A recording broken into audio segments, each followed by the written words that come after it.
to Killer Fun, where we explore the intersection of crime and entertainment every other week. I'm Christy, and today, I have the bonus episode for Breaking the Number One Rule, our episode all about Fight Club, the flop from the 90s that turned into a cult favorite. But before we get to that, I want to remind you, please join us on social media. We love to hear from you so much. Join us on Facebook, Killer Fun, exploring the intersection of crime and entertainment. You can find us on Twitter at Killer Fun Pod, or you can send us an email, killerfunpodcast@gmail.com. Like I said, we really love to hear from you, and we would love more people to find the show. So tell a friend, because it's way more fun when you can talk to a friend about it. And then do all those cool things like rate, review, and subscribe. Now, of course, we'd love for you to give us 5 stars. It helps us get found in the podcasting apps if we have great reviews, but only do that if you feel like you can really give us that. But please do, if you like the show. It's such a great way to support us. And we don't have any advertisers yet, so we're really looking to try and get seen and noticed so that we can really continue to make this show, and we so appreciate it. But today, super fun. We have some talk about Blade Runner, because I, Christy, watched exclusively weird movies before we began our coverage of Fight Club, and Blade Runner definitely qualifies as a weird movie. We talk a little bit about Friends, Meals on Planes. We make some flubs because it happens. Jackie's confused about what I said about how the movie knows it's a movie. She also tells us what her spirit animal is. And then we talk about how there's some Fight Club extras on the 10th anniversary DVD, and how you can't really get to fightclub.com anymore. So enjoy that, and I'll catch up with you at the end. Yeah, I don't think you'll agree with me on this, but I thought it was interesting. It was slow, but I thought it was interesting. It had stuff going on that the more I thought about it, the more I liked it. It was one of those, it's a thinker. It is a thinker. It's kind of like how you felt about Ready to Wear, where you're like, when I go back and think about it, I laugh at stuff or appreciate stuff that I didn't really while I was watching it. True. It is that kind of movie. I'd say Blade Runner's better than Ready to Wear. Yeah. Ready to Wear is just bad. They're not, that's like Super Bowl and Puppy Bowl. Right? Like, no, they're totally different realms. But yeah, no, Blade Runner is a good movie. It's funny because like Rachel on Friends, when she was talking about her fear of swings, and Ross is like, oh my gosh, who will play you in the movie? And she kind of chides him and then goes, and I was thinking Claire Danes. And I was like, fair. She wanted to be Claire Danes too. That's why I love Rachel. I can remember specifically ordering the vegetarian meal because it was better. It was better. It wasn't the rubbery chicken cordon bleu. It was like... Always just go for noodles. Just go for noodles. Yeah, they're hard to mess up. They're really hard to mess up. Do you know what I have at home? I have a first class menu from Delta that's like, 25, maybe 30 years old. Wow. Yeah, and it's all big, like a big ivory cardstock menu, and you open it up and it's got all the options. Where did you get it? Well, like I had saved it after a flight. Yeah. You flew first class? Well, yeah. Let's just not even get into this. But yes. And okay. So, yeah, I'm jealous because I've never flown first class. Oh, man. So growing up, my parents, they always flew first class. Now, I will say in those days, they weren't as nice because... The airlines, I mean, they weren't as kind, I should say. Both of my parents were heavy set, and so they either had to buy often 2 seats. They just didn't have that whole thing down back in those days. And anyway, the first class was far more comfortable. So they just flew first class? They just flew first class because they were likely going to have to buy Oh, but yeah. they would have anyways because they really did that was their style. So, Yeah.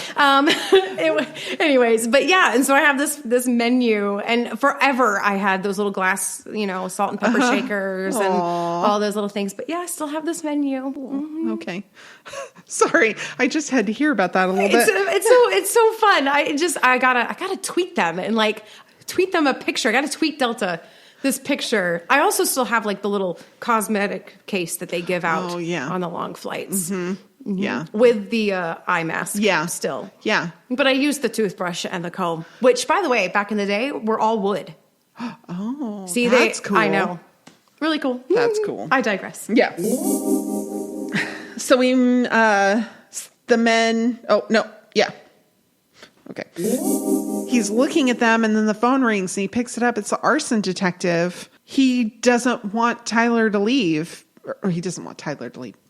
He doesn't want the narrator to leave. Wait, what? Say that again. Okay, so Ed Norton is talking to Tyler. Right. And he falls on the bed at a scene change. And the narration over the top says, it's called a changeover.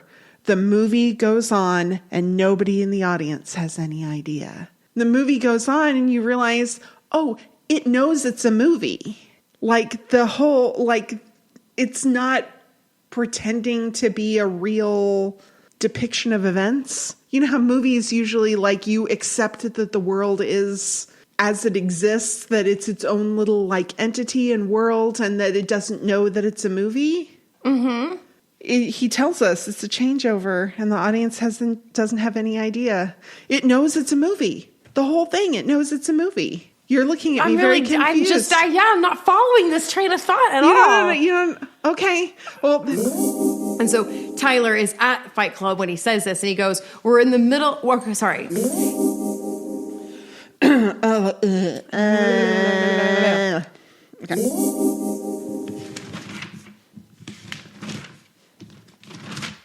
Okay. God, I write a lot of notes. You write a lot of notes. Brad Pitt turns to... Oh, never mind. I'm not going to say that part. Which is... I brought that up because we just talked about the show with the Edgar Allan Poe. Why can't I remember it? The Following. Thank you. I'm looking. Yes. See it. You have to believe in spirit animals, first of all. First of all, you do. Yeah. What is yours? I don't know. I've never done that. You've never thought about what your spirit animal is? No. I've never done the whole... Well, I've never really done the whole ice cave meditation stuff. But if I were to think about my spirit animal, you've never done that? No. Really? You must. Why? What's yours? Oh, come on. A tiger. Oh, well, yeah. A big... That's why you have a gigantic cat.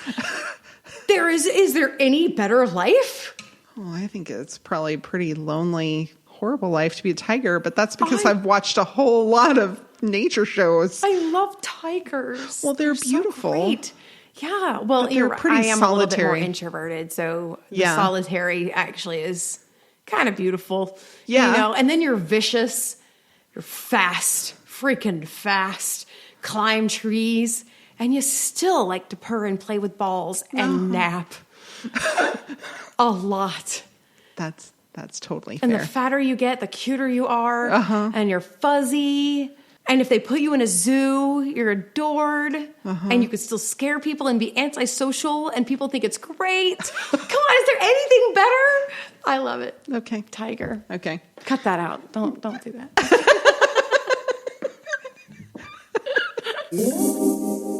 So, kind of interesting that at one point in the 1940s, so I watched some of the extras on the DVD, and there were some funny public service announcements that they did as promotion for the movie. Those are online. You can find them. But all of them had fightclub.com at the end because they wanted you to go to the website. Right.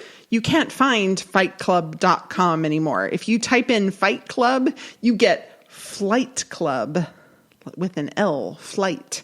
And they sell sneakers, fancy, hard to get, limited edition sneakers. Really? Yes. So they bought Fight Club domain and then redirected it to their website.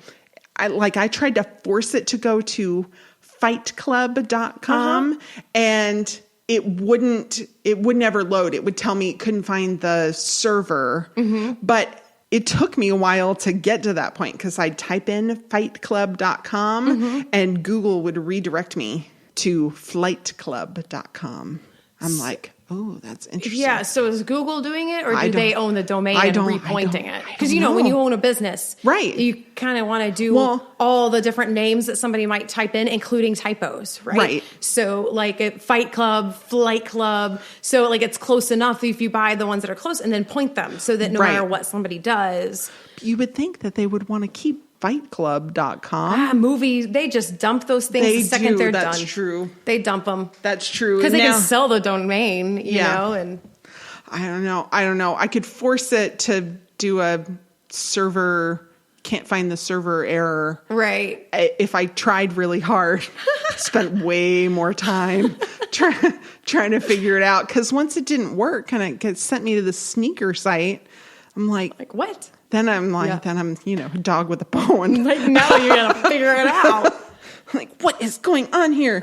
So, Project Mayhem?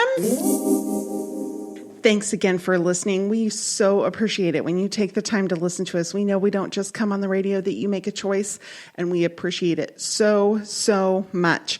Join us next week when we talk about our very first Western, 1988's Young Guns, an all-star cast.